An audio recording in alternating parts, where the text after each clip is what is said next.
பாடலாசிரியர் சினேகன். அவர் நம்ம ஊருக்கு பக்கத்து இருக்காரு, கரிப்பட்டிக்காரரு. நான் குறுமுண்டி. எங்கள் சித்தப்பா தான் நிறைய சொல்லுவார். சினேகன் எல்லாம் என் கிளாஸ்மேட்டு. பார்த்தோம்னாக்கா ஸ்கூல் படிக்கும்போதே தனியாக தான் உட்காந்துருப்பான். எப்போ பார்த்தாலும் தனியாக சிரிப்பான், நிறைய கற்பனைகளை பார்ப்பான், நிறைய விஷயங்களை எழுதுவான். அவனை லூசு பைத்தியன்னு சொல்லி கிண்டல் பண்ணுவாங்க. இன்றைக்கி பார்த்தோம்னா சினிமாவல் துறையில் பார்த்தோம்னா பெரிய அளவில் பாட்டெல்லாம் எழுதி இன்றைக்கி ஒரு மிகப்பெரிய பாடலாசிரியராக பேர் வாங்கிட்டான் அப்படின்னு சொல்லிட்டு எங்கள் சித்தப்பா நிறைய விஷயங்கள் சினேகனை பற்றி சொல்லியிருக்காரு.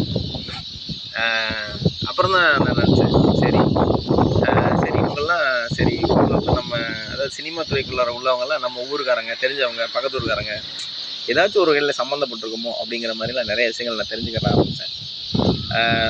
அதனால் ஒருத்தரை வந்து லூஸு பைத்தியம் அந்த மாதிரியெல்லாம் வந்து எழுதாதீங்க, யாரும் சொல்லாதீங்க. ஒருத்தரோட திறமை வந்து அவ்வளோ ஈஸியாக வெளில தெரியாது.